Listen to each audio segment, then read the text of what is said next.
হাজারো মানুষের রক্তের বিনিময়ে গণতান্ত্রিক ধারায় ফিরেছে বাংলাদেশ। জনগণের ভোটে নির্বাচিত সরকার জনগণের পাশেই আছে বলে মন্তব্য করেছেন রাষ্ট্রপতি মোহাম্মদ শাহাবুদ্দিন। শুক্রবার সকালে রাজধানীর ওসমানী মিলনায়তনে জাতীয় পাট দিবস উপলক্ষে আয়োজিত অনুষ্ঠানে এ কথা বলেন রাষ্ট্রপতি। বলেন, নতুন সরকার দায়িত্ব গ্রহণের 10 দিনের মাথায় কৃষি ঋণ মওকুফ এক যুগান্তকারী সিদ্ধান্ত। গণতান্ত্রিক সরকারের প্রথম এবং প্রধান অগ্রাধিকার কর্মসংস্থান তৈরি, তাই 1 কোটি মানুষকে কর্মসংস্থানের সুযোগ করবে সরকার। রাষ্ট্রপতি বলেছেন, বৈশ্বিক জলবায়ু পরিবর্তন, প্লাস্টিক পণ্যের কারণে পাটজাত পণ্যের ব্যবহার বহুগুণ বৃদ্ধি পাচ্ছে। সেই সুযোগ বাংলাদেশকে কাজে লাগাতে হবে।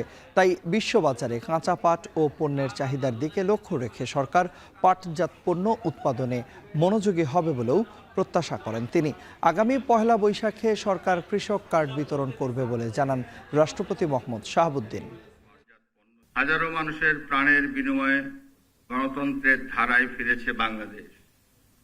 সকল শহীদের আকাঙ্ক্ষায় বাংলাদেশ প্রতিষ্ঠিত করতে হলে আমাদেরকে জ্ঞানে, বিজ্ঞান, প্রযুক্তিতে আরো সমৃদ্ধ হতে হবে। অর্থনৈতিক স্বাবলম্বিতা অর্জন করতে হবে। গড়ে তুলতে হবে একটি স্বনির্ভর বাংলাদেশ।